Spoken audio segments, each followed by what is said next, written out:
So I need to get in fantastic shape. I need to get my finances together. I need to have an iron frame. I need to not chase a chick if she gives me attitude. I have to tell a girl to fuck off for the smallest indiscretions, or I'm not going to train her to behave herself around me. You got to have a lot of mental discipline to truly understand red pill. And I don't think people have mental discipline. That's the truth.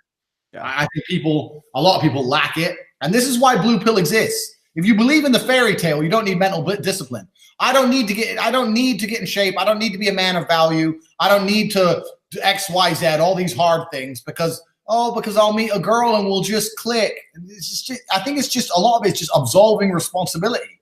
To take on a red pill mindset, you have to be responsible for your shit. Yeah, blue pill thinking is magical thinking, is what it is. Yeah, it's magical thinking. And I mean, I completely understand why I get away with what I get away with. I'm a millionaire fucking athlete. Well, duh. But, so I'm not, when I, like even my course what I sell, I have people who say to me, why is a millionaire athlete teaching us how to get girls? Well, it's easy for him. No, because even like your book, it teaches you the rules to the game.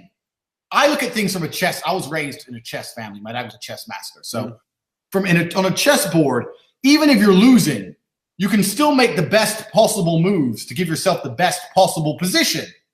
So even if you're not in the best physical shape, even if you're not a millionaire, whatever, you still need to know the rules to the game to make the best possible moves to get the best possible outcome. You can still do fantastically, and there's not a person alive who would read your book and not do better, or buy my course and not do better, because we're teaching them the rules to the game. Most people out here don't even know the fucking rules. And they're just moving pieces at random and wonder why their whole life's fucked up. Right. Or they jump on the success porn train and they hold pep rallies rather than actually giving anybody any kind of actionable information.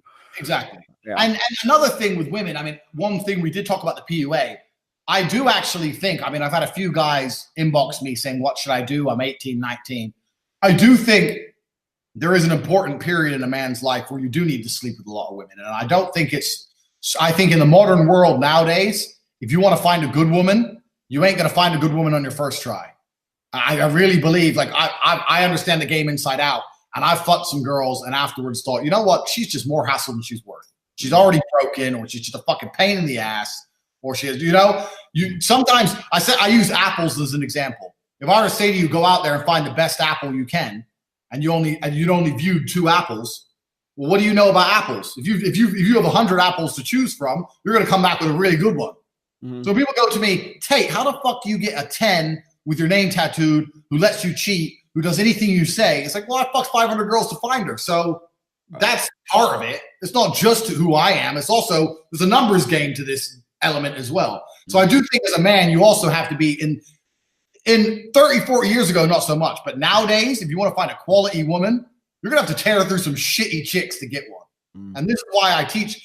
When guys say to me, Tate, you're declining the West because you're teaching guys to fucking dump girls in your course. I'm saying if you want to be happy as a man and you want to have a good relationship nowadays, you better learn to pick up, sleep with, and you got to learn to tear through some chicks. Because if you're just going to settle down with the first girl you sleep with, I guarantee you a divorce. I guarantee it. And this is what my course is about. It's about how to sleep with them, how to test them afterwards if they're worthwhile, and how to retain them if they are. Because that's what you have to do in the modern world. This is the only reality of it. And this is why I say to people, so I don't agree with the MGTOW. I don't agree with none of that stuff. I think a man needs a woman to be happy. I was just going to say, is like, just to stop you there real quick. I think that, and I'm just going to play I'm going to play MGTOW's advocate here, is a lot of guys will say that if the more women you expose yourselves to, the more apples, so you can, get a better apple, whatever. The more women you expose yourself to, the more chances you have to get Me Too, just like you did. The more chances you're going to have to get yourself into more trouble. I think that's, I honestly, I think this is almost kind of a cop out, but they're not wrong. I mean, you are opening yourself up to more potential to get Me Too'd. And I mean, shit, we even call it Me Too. It's a verb now, Yeah. So what would you say to somebody who says, it's too risky? It's risk versus reward. And yeah, there's a risk, but you can mitigate those risks by understanding the risk and being careful with how you text and email and be careful about it. But there's a reward to it. I'll tell you what, bro, if I walk in the club with my 3 girlfriends, I haven't got to spend a penny. I'm the richest guy in that club. Everyone's like, who the fuck is this guy with all those chicks? People are just like staring, like, who the fuck is this dude? All these chicks hanging off him.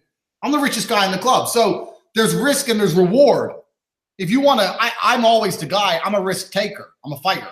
Fighting is the ultimate risk reward. You're risking getting knocked out and looking like a dickhead in front of everybody, or you're risking getting knocked out and never waking up just for the reward of one of these. So you're a risk taker by nature if you're a fighter.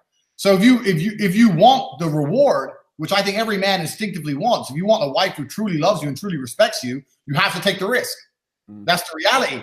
The MGTOW guys are right, but what they're doing is they're running away from the risk. Well, that's fine, but you could use the same logic for opening a company. If I open a company, I might lose my money. Yeah, you might be a millionaire. So it's just like, it's the risk reward that you have to take it on board.